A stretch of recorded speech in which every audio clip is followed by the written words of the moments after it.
I've got some troubling news about England's royal family. The orchestra was still playing when Prince William saw the emeralds around Queen Camilla's neck. For several seconds he said nothing. Then his expression hardened, his hand rose, and Britain's most prestigious royal charity gala was brought to an abrupt halt. Guests froze. Camilla remained standing beneath the chandeliers. Those jewels had belonged to the late Queen, and William knew there was a reason they were never supposed to appear that evening. Before we go deeper into what this really means for the royal family, make sure to subscribe so you don't miss a single update. William stepped forward, ordered the music stopped, and suspended the Crown Heritage Charity Gala before the opening address. The event was meant to unite senior royals, donors, cultural leaders, and international guests in support of hospitals, properties, and charities once championed by Queen Elizabeth II. Instead, one necklace shattered the message of unity before a speech was delivered. Camilla felt every eye turn toward her. Her smile vanished, and her fingers rose toward the rare emerald necklace, as if touching it could steady the moment. The Queen Consort understood that the jewels had become more important than the charity itself. William had not merely paused the program.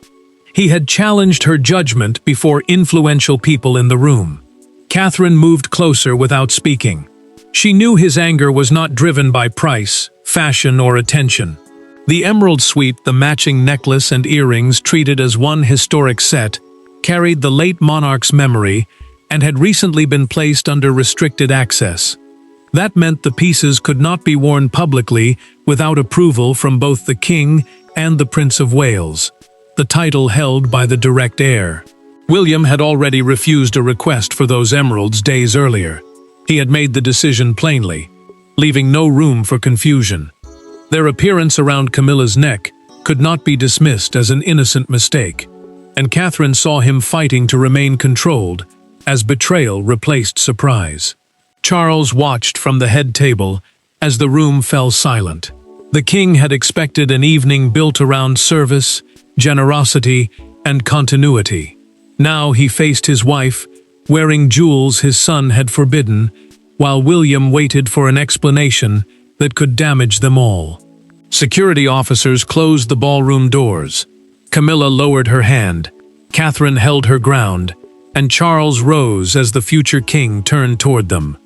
His voice remained calm, but the question cut through the room with force. Who authorized her to wear them? The gala had been stopped in front of the world, but the deeper crisis was not about gemstones. It was about the four people now trapped inside a battle over memory, authority, and trust. To the guests, the emeralds were priceless royal treasures. To William, they were part of his grandmother's memory. To Camilla, they represented recognition she believed she had earned. To Catherine, they carried the burden of a future she had never demanded. And for King Charles, they became proof that the family he had tried to hold together was quietly dividing around him one inheritance, one title, and one unresolved wound at a time. William entered the private antechamber and removed his gloves with slow, deliberate movements. The small room beside the ballroom offered temporary privacy from the waiting guests, but it could not soften what had happened. He looked at Catherine and spoke in a voice controlled so tightly that every word carried anger. The emeralds were not cleared. She heard more than a breach of procedure. She heard the pain of a grandson who believed his grandmother's memory had been used without care. Catherine understood why the jewels mattered. During a private family gathering years earlier, Queen Elizabeth II had opened the case herself and explained that the emerald suite should appear only when its meaning was fully understood. The suite, the necklace and matching earrings, treated as one historic set, was not merely decoration. It represented continuity, the careful passing of royal memory from one generation to the next. Catherine had never forgotten the seriousness in the late monarch's voice. Camilla faced a different fear. She sat before a mirror, while an aide quietly offered to remove the necklace, but the queen consort shook her head. Taking it off immediately, she argued, would look like an admission of wrongdoing before anyone had established what had happened. She believed that pieces linked to the reigning household should be available to her when she represented Charles at major events. To her, the emeralds were not stolen authority. They were proof that her place beside the king was real. Charles received the jewelry register moments later. The register was the official record showing when royal pieces left secure storage, who requested them, and whose approval released them. He read the entry once. No final authorization carried his signature, even though Camilla believed he had approved her selection. The king set the register down without speaking. His silence frightened her more than anger would have. William watched his father's face harden as the monarch asked every aide to leave the room. Camilla rose slowly. Before the doors closed, she looked directly at Charles, waiting for him to defend her. He did not move. That silence changed everything. Yet this was not the first warning, nor was it the first disagreement over the emeralds. The true point of no return had occurred behind closed doors 3 nights earlier. 3 nights before the gala, the crisis had already begun inside a small Windsor drawing room. There were no cameras, no donors, and no audience, only Camilla, William, Charles, and an open velvet case containing the emeralds. What happened during that private rehearsal should have prevented the public humiliation that followed. Instead, one refusal, one carefully worded promise, and one silent misunderstanding turned the jewels into the most dangerous objects in the palace. Camilla entered the wardrobe review, expecting a routine selection of ceremonial pieces for the charity evening. A wardrobe review is the private process used to choose clothing and historic jewelry before a major royal appearance. Several necklaces linked to the late queen had been prepared, but the emerald suite drew her attention at once. She reached into the case, lifted the necklace carefully, and asked whether it could be worn at the gala. William answered before anyone else could speak. The prince had joined the meeting because the suite had been placed in a restricted category, while its future within the royal collection was being reviewed. That category meant the jewels could not be released through the usual household process. He told Camilla plainly that the emeralds had been reserved for a future legacy occasion connected to Catherine and the next generation. Camilla placed the necklace back with a sharp movement. The refusal felt personal. She asked whether she was being treated as a temporary figure, someone permitted to stand beside Charles but denied the symbols that proved she truly belonged there.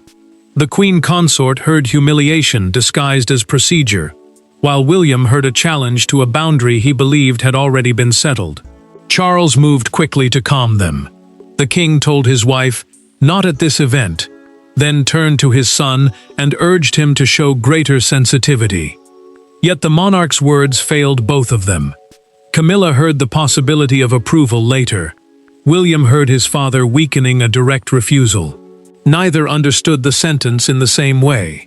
William left first, convinced the matter was closed. After the prince departed, a senior dresser quietly showed Camilla an older jewelry schedule, listing the emerald suite among pieces available to the reigning queen. The schedule was a planning record, not final permission, but its wording gave her the answer she wanted. Camilla later received a brief verbal message through her private office stating that Charles had approved the final gala wardrobe. No recorded conversation confirmed that the king had approved the emeralds themselves. Still, she chose to believe the broader approval covered everything. Camilla reopened the velvet case after the room emptied. She studied the necklace in silence and closed the lid only when footsteps approached the door. By gala night, someone had overridden the restricted entry and released the emeralds without William's knowledge. The private refusal had now become a public act of defiance, and the prince was about to demand an explanation from Camilla face to face. Behind the sealed ballroom doors, the royal smiles vanished. William stood opposite Camilla, with Catherine between them, and Charles only a few steps away. The prince did not raise his voice. He did something more powerful. He asked her to remove the emeralds immediately. Camilla refused. For one unbearable moment, no one moved. The gala outside had fallen silent, while inside, decades of compromise began collapsing into a single, deeply personal confrontation. William led the senior royals into a private reception room, as security informed the guests that the program had been paused because of an internal ceremonial concern. That phrase meant a problem involving royal protocol had interrupted the event, though no public explanation had yet been given. Catherine remained near the door, knowing one raised voice could turn a private dispute into a scandal heard across the ballroom. William faced Camilla and accused her of knowingly wearing a restricted family piece after a direct refusal. The prince said the act had undermined his authority and ignored the late queen's wishes. He did not speak like an angry relative. He spoke like the future king, defending a boundary he believed had been deliberately crossed. Camilla refused to lower her eyes. The queen consort told him she would not be stripped of dignity because he had decided that certain symbols belonged only to his side of the family.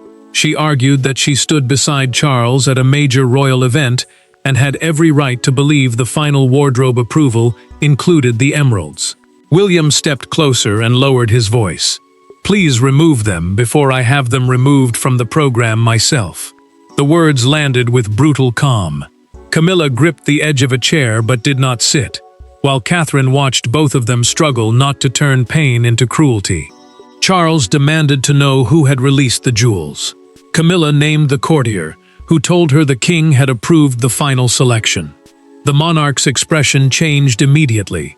His approval had been invoked, yet he could not remember giving it in specific terms.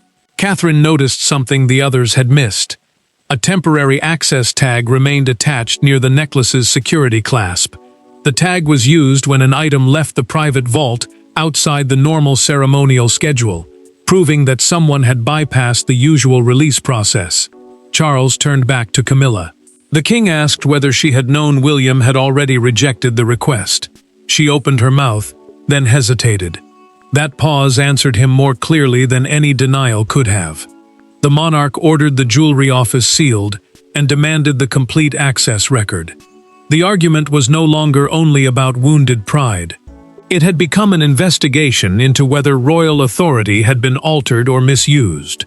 Camilla had challenged William's decision, but the next discovery would reveal that the greatest power in the room belonged neither to the wearer nor the heir, it belonged to the person whose approval had been invoked. Every royal object leaves a trail: requests, approvals, security codes, and names. The emeralds were no exception. When the vault record reached Charles, the truth was impossible to soften. His authority had been used, but his approval had never been given. The king now faced a brutal choice: protect Camilla from humiliation, defend William's position, or expose the failure that had allowed a private disagreement to become a public constitutional spectacle.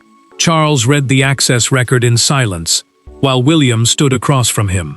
The Royal Jewelry Office, the household department responsible for storing, recording, and releasing historic pieces, had confirmed that no high-value item could leave secure storage without documented approval from the senior household overseeing the engagement. Yet the Emerald Suite had been released without the monarch's signature. William did not own the jewels, and he never claimed that he did. As Prince of Wales, the title held by the direct heir to the throne, he carried authority within the Legacy Review, deciding how pieces connected to the late Queen would be used in the future. The prince had issued a clear refusal. Someone had treated that refusal as optional. Charles felt the family closing around him. Supporting Camilla without question would weaken his son and suggest that private influence mattered more than royal procedure. Supporting William publicly would expose his wife before the guests and deepen a wound that had already become painfully personal. William refused to soften his position. He told his father that silence would reward a deliberate breach and make every future restriction meaningless. Charles answered that public punishment could destroy the charity's purpose, humiliate the crown, and turn an evening of service into a family spectacle. The access record ended the argument. A palace official had released the emeralds after receiving a message marked, "Approved by His Majesty," but no signed instruction existed. The message had come from Camilla's private office after her wardrobe team requested urgent confirmation. Resumption had been presented as authority, and the difference now threatened everyone. Charles asked to be left alone. The king removed his glasses, pressed his fingers against his eyes, and read the message one final time. Then he spoke with quiet force. His name, he said, must never again be used without direct consent. The monarch suspended the official who released the jewels and placed the jewelry office under immediate review. He then gave William authority to decide whether the gala should resume. William agreed, but only on one condition. Camilla would return to the ballroom without the emeralds. The king had clarified where control rested, but the consequences would become real only when Camilla was forced to walk back into the gala, transformed from its central royal figure into its most exposed one. 27 minutes after the music stopped, the ballroom doors reopened. William returned first. Catherine followed. Then Camilla entered without the necklace that had triggered the crisis. The space around her seemed wider than before, every glance heavier, every whisper sharper. She had not lost a title, and no announcement had been made. Yet everyone understood that something decisive had happened behind those doors, and that the queen consort had not emerged victorious. William allowed the charity program to resume, because the evening supported hospitals, historic buildings, and organizations that depended on royal attention to raise funds. The prince refused to let the family dispute punish the beneficiaries.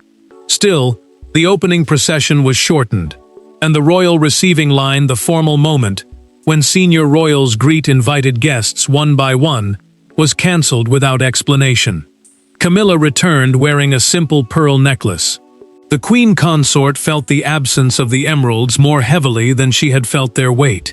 Every glance toward her throat seemed like a silent question, and every polite smile reminded her that the room had witnessed the balance of power shift. Catherine offered a small nod as Camilla passed. The princess did not ignore her, but the gesture carried no warmth and offered no forgiveness. She remained beside William throughout the opening speech, making it clear that the future king would not stand alone after the decision he had made. Charles addressed the guests with calm dignity. The king spoke about service, duty, and the charities that had brought everyone together. Yet Camilla barely heard him. She reached toward the empty space at her throat, stopped herself, and folded both hands beneath the table before anyone could notice the movement. William thanked the guests for their patience when he took the microphone. The prince offered no reason for the interruption. That silence proved more damaging than a formal explanation because it allowed everyone present to understand that the truth was too serious to be discussed publicly. Camilla received another blow before the main presentation. She was removed from an unscheduled tribute connected to the late queen's charitable legacy, and Catherine was asked to make the presentation instead. The change felt like punishment, disguised as program control. A palace aide approached Camilla moments later and quietly informed her that her office's access to historic jewels had been frozen, pending a complete review of authorization procedures. The restriction meant her staff could no longer request or release major pieces without direct written approval. Camilla said nothing until the gala ended. Later that night, she requested a private meeting with Catherine, not Charles, not an advisor, and not William. The public consequences had been immediate, but the emotional turning point would come after midnight, when two women sat alone, without titles, aides, or an audience. Hours after the gala ended, Catherine entered a private sitting room and found Camilla waiting, without jewelry, staff, or royal ceremony. There was no king to mediate, and no prince to defend. For the first time that night, the conflict was stripped of protocol. One woman represented the monarchy's future. The other was fighting to prove she still belonged within its present. What followed did not erase the betrayal, but it finally exposed the fear beneath it. Camilla asked for the meeting because she believed Catherine understood the burden of being judged through clothing, symbols, and constant comparisons with royal women who came before. The princess listened, But she set one boundary before the conversation went further. She would not negotiate William's authority, and she would not hide what had happened inside the jewelry office.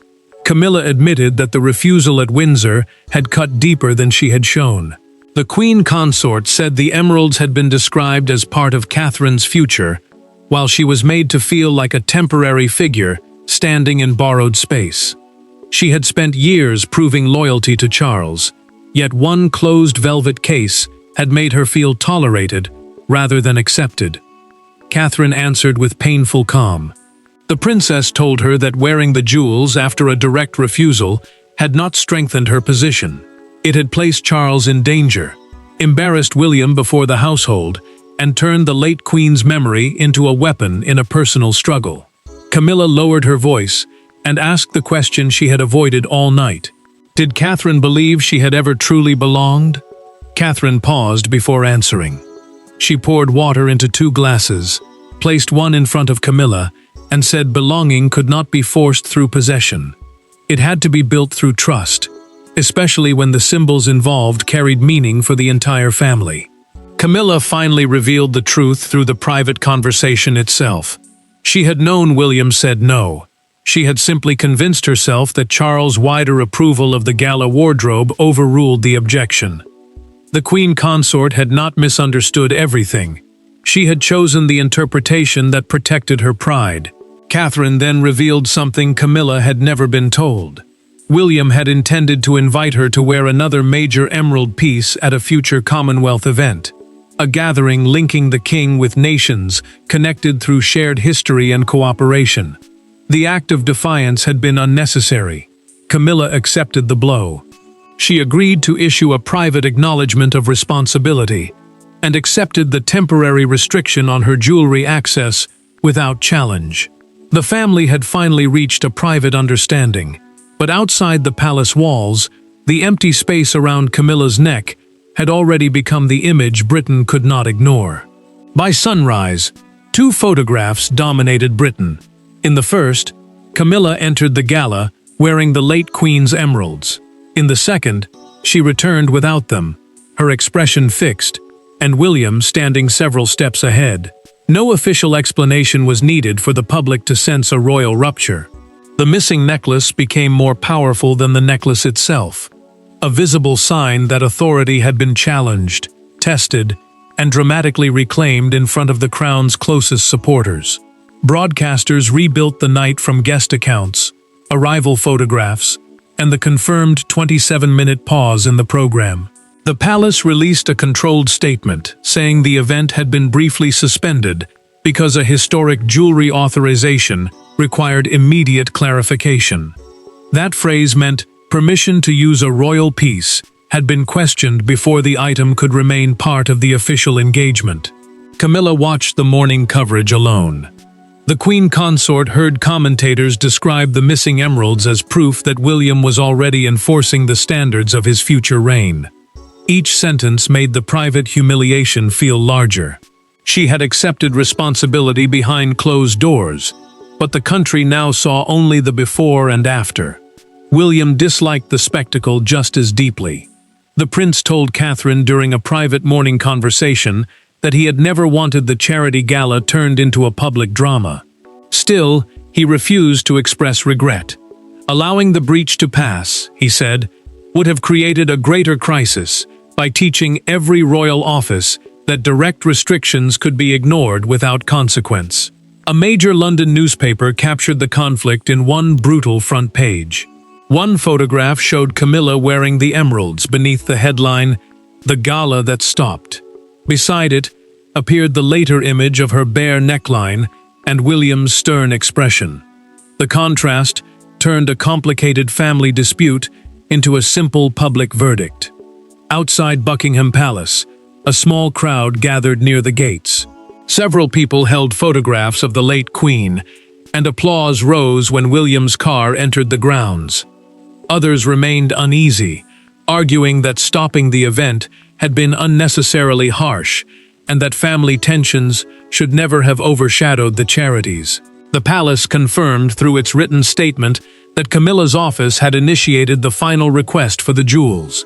Yet officials stopped short of accusing her staff of deliberately misusing Charles' authority. That careful silence protected the household, but it also deepened suspicion.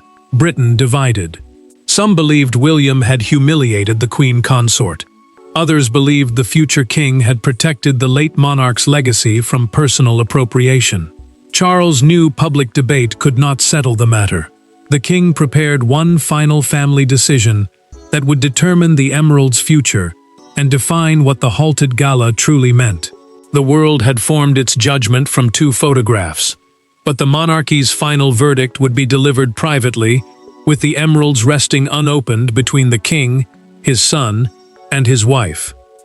The following evening, Charles placed the sealed emerald case on a table between William and Camilla. There were no advisors present, no cameras waiting outside, and no opportunity to hide behind palace language.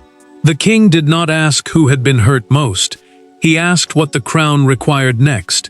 His decision ended the dispute, settled the future of the jewels, and delivered a painful truth. Royal legacy could be inherited, protected, and honored, but it could never be seized. Charles had reviewed the vault record, the gala interruption, and the private conversation between the 2 royal households. The king wanted the final decision to rest on duty rather than emotion. Catherine did not attend, ensuring that no one could present the outcome as her personal victory or reduce the crisis to a competition between royal women. Camilla spoke first. The Queen Consort admitted that she had knowingly relied on uncertain approval because she wanted the emeralds to prove that her position was permanent. She had feared that being denied the jewels meant being denied full acceptance. Now she understood that her attempt to secure dignity had only weakened the trust around her. William answered without triumph.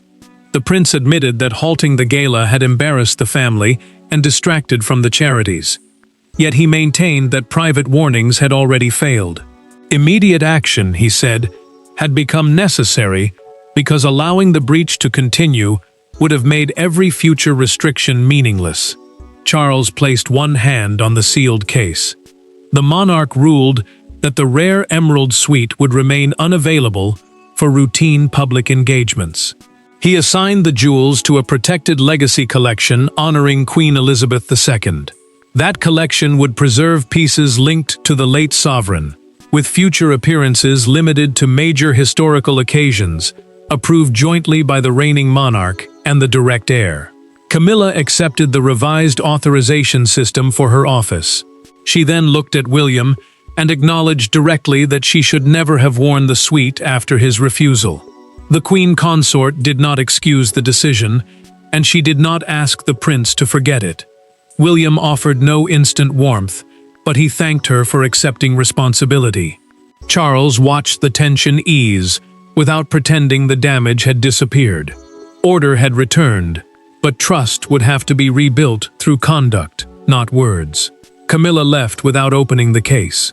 William remained behind, closed the register, and returned the key to his father, instead of keeping control for himself. The halted gala was never truly about defeating Camilla or elevating Catherine. William protected the crown by drawing a boundary. The Queen Consort preserved her place by respecting it. Charles restored order by placing legacy above affection. The emeralds returned to the vault. The gala fulfilled its charitable purpose, and the monarchy emerged with a painful but unmistakable lesson. The crown survives not when every conflict is hidden, but when even its most powerful members accept that duty must come before desire. Thanks for watching. Please don't forget to like and subscribe, and we will see you in next one.